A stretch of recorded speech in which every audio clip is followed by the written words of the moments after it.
Hey everyone, my name is Yarrow and you're listening to the DIY Business Podcast. Welcome back for another solo episode in which I'm talking about SEO. Before I begin, I want to say this is a really brief introduction. There's so much more to say and do if you want to, and I also want to acknowledge that my kind of philosophy, if you will, around SEO maybe isn't conventional, and that you might disagree or you might want to hear other voices on this. But I will just share what has worked for me and what I've taught in the DIY business community last week. So the DIY business community is my group program. It's a mastermind, if you will. There's also a course, and it's a beautiful community of like-minded people. Not currently open for enrollment, but will be again in spring, and you can get on my list if you want to hear about that. In the meantime, you can also work with me as a web designer or a business mentor or a tech fairy. And there's more info on that on my website, yarrowdigital.com. Okay, so talking about SEO, I want to begin obviously by saying, what is SEO actually? Search engine optimization aims to bring your site up in search results for relevant keywords to drive organic traffic to your site and convert this traffic into customers. So it sounds complicated. I will break it down, and I will also speak to these individual components because they really do matter. So search engine optimization aims to bring your site up in search results for relevant keywords. And relevant keywords is really important here because we don't want to pour lots of time and energy and money into boosting our site for keywords that aren't actually relevant to what we are doing. So for example, I'm not targeting the word web design with my website, because it's extremely broad. It's not really specific or super relevant to what I'm doing. And it's also too competitive. There's millions and millions of hits for this, and it would take me years possibly and a ton of money to actually rank really highly in the search results for that, and that would be a waste of my effort. And the reason it's not necessarily relevant is that someone who searches web design could be looking for all kinds of things. Maybe they want to become a web designer, maybe they want to take a web design class, maybe they want a totally different kind of web design that I'm offering, because really, it's a whole universe in itself, and what I'm doing is very specifically for small business owners who are sharing values with me, who want a functional WordPress site that they can enjoy for years to come, that they want to manage themselves. I don't work with large corporations. I don't do boring stuff. I don't work with Weebly or Wix, for example. So those are all kind of things that make my web design more specific, and it makes sense, therefore, for me to not target just web design. Coming back to the statement, what is SEO? To drive organic traffic to your site and convert this traffic into customers. And I think that's important to keep in mind as well. It might feel a bit calculating, but really what this is about is making sure that your efforts kind of bring the kind of people to your site that are actually interested in what you have to offer and that you actually want to work with, and then to also give them a way to find out how they can work with you immediately. And that is, I think, about the user experience that we have to keep in mind. So, for example, you could create a blog post for a particular keyword or a combination of keywords, and that gets found, and then people land on it, and they might be interested in what you have to offer, and that's great, you're a match on the internet. But maybe you haven't really linked them up to your offerings, or they can't subscribe to your newsletter in that page, and so forth. And so you haven't really created a way for them to easily connect with you in a deeper way, and that's what I mean. So I'll read the sentence again. Search engine optimization aims to bring your site up in search results for relevant keywords to drive organic traffic to your site and to convert this traffic into customers. So next I want to talk about what Google is looking for when they're coming up with these search results. So someone puts in the word web design and Google knows exactly what to do and what to show them. How do they know that? So the first most important thing to say to that is that we really don't actually completely know how the algorithm works. And it's also changing all the time. There are all kinds of theories, and if you're interested in that and it feels exciting to you, the Yoast SEO blog, for example, is a great source for up-to-date information and new insights. But basically, we don't know. or we only have a vague idea. And what we do know is that Google is looking for relevance. So if someone searches web design, again, they want to find websites that are super relevant to that keyword. Secondly, they're looking for popularity. So they're also looking at how many hits is that site getting. Is it being mentioned on social media? Does it have backlinks linking to it from other sites, and so forth? And the third thing it's looking for is the security and its reputation, I would call it that. And basically what that means is that Google punishes sites, for example, that load very slowly, or that handle customer data in insecure ways, or that have dodgy ads on it. So for most of you, this is irrelevant because you don't take credit card payments without securing data, and you probably don't have dodgy ads, so you're good. And you really only have to focus on the relevance and the popularity of your site in order to come up. Then there's different elements of SEO. There's on-page optimization, which means anything that you're doing on your page to optimize for certain keywords. There's link building and social media, which means you're kind of thinking about who and how people link back to your site.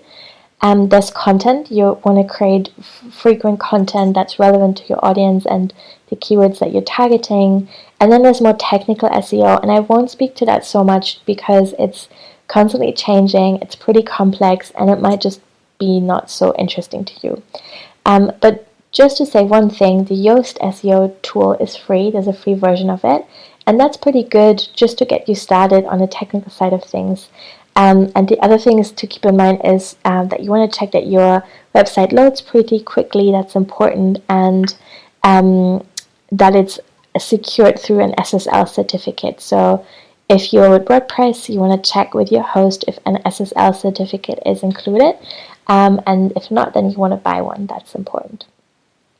So really, if this gets you interested and you're curious and you're like, yes, I want to bring more people to my site, and I want to kind of not just focus on social media, I also want to build my newsletter list and get organic traffic to Google, then the first thing that you need to do is do some keyword research and really think about what's relevant for you and what makes sense to target.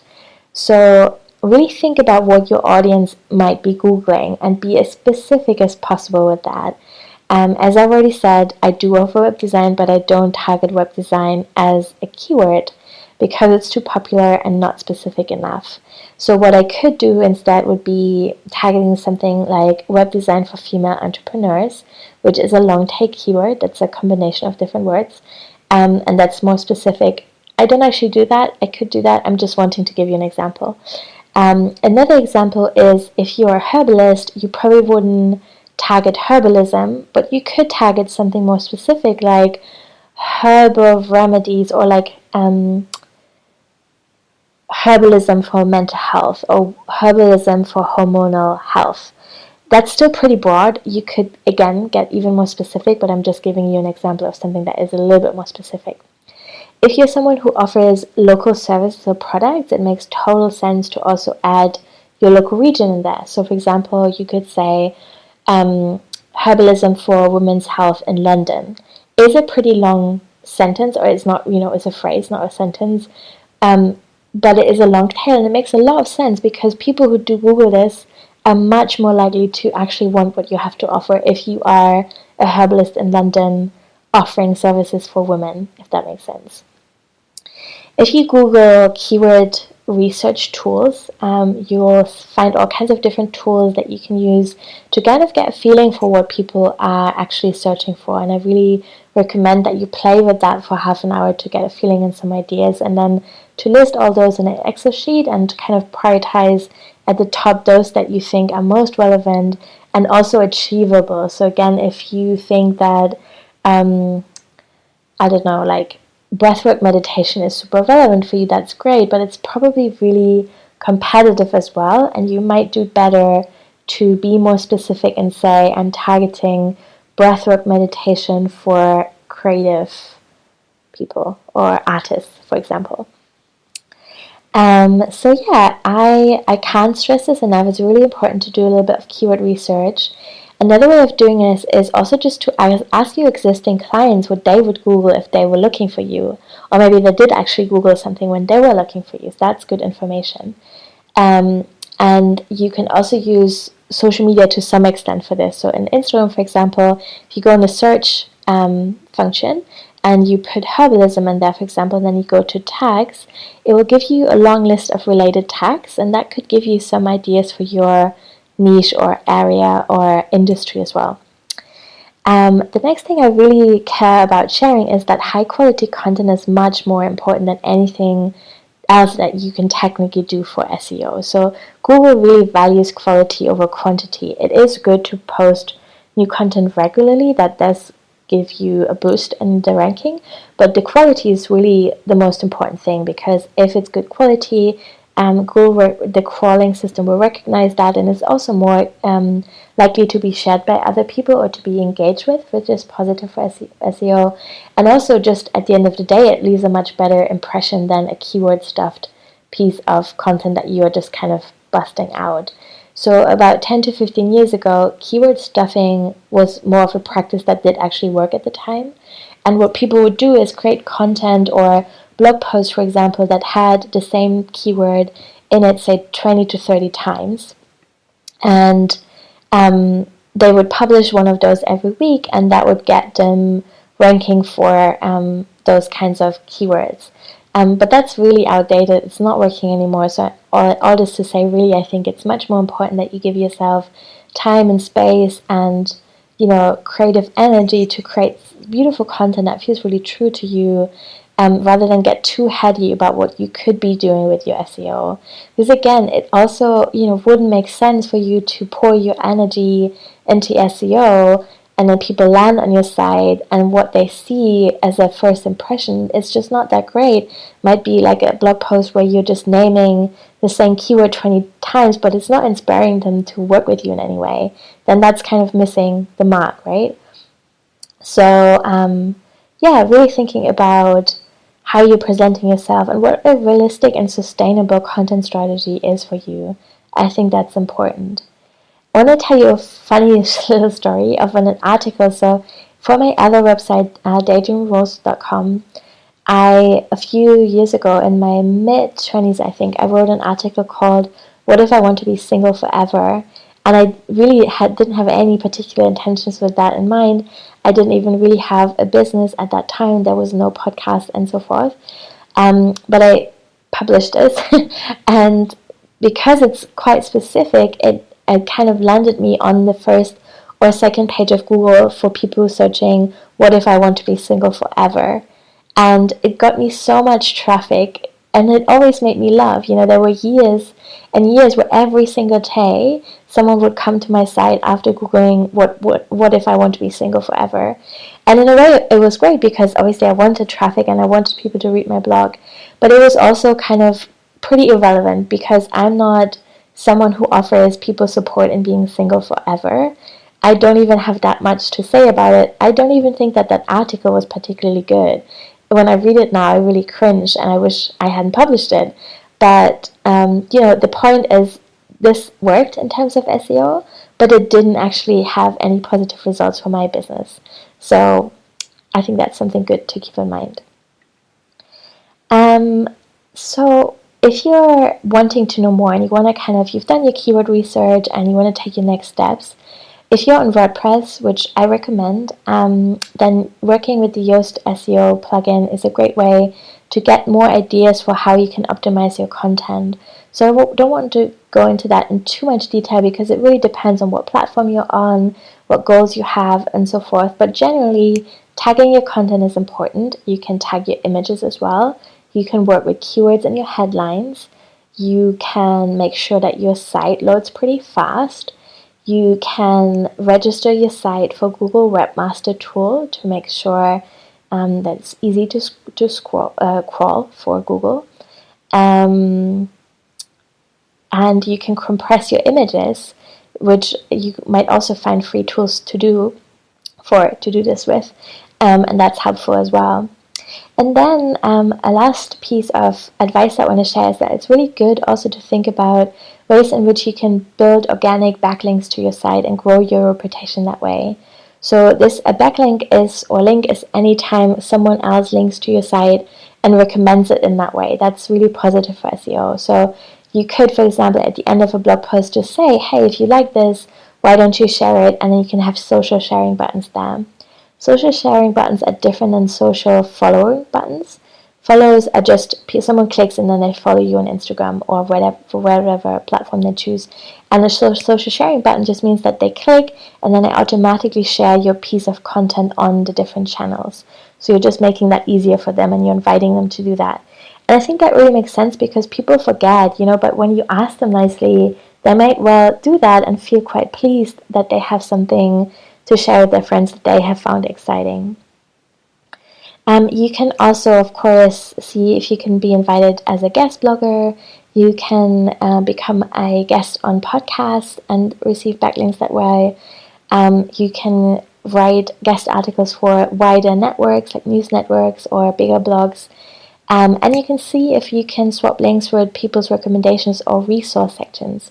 So I have a resource section, for example, where I'm linking to a few services that I use myself. And I think that's nice. I really want to extend on that sometime and build one for my other website as well. And it's just nice to create these networks of mutual support and link to each other. And then before I go, I want to just share a few more things that I think are important to remember. The first thing is that you really don't have to implement everything there is to do for SEO. That's almost impossible, and it will probably distract you from what you really want to do in your business and from what feels good and sustainable. So I really recommend to kind of let this sink in, do some keyword research, and really think about the boundaries of how much you want to invest in this. So, don't force yourself to write content that you don't feel like you want to write right now. Don't stuff your content with keywords. Do what feels good and what comes easy to you, and you might well get some extra traffic coming your way, which is wonderful. Also bearing in mind that things always change, so I think this is another reason to really be boundaried around how much effort you're putting into this, because things in the SEO world can always change pretty quickly. And then I think it's also important that you're making your name searchable. So every now and then search your own name, see what comes up. If it's not coming up, then think about working with that a little bit more, using your own name more on your website and with what you're sharing. It obviously depends on your name. Sometimes people might not remember how to spell it. Maybe it's a really common name, so there isn't a blank answer to this, but I think that's something good to consider as well. And then also remember that traffic in itself can be really meaningless, You can get 100 million followers and none of them are really interested in what you're doing. Or you can have a small number of really committed, excited people that are just kind of looking forward to anything that you're sharing, and that's exactly what you want, and that's all that you need in your business. So I hope this has been helpful. Thank you so much for listening. If there's any other topic that you want me to speak about and do a little solo riff on, please let me know. And I'm wishing you a really beautiful week in your business. Bye.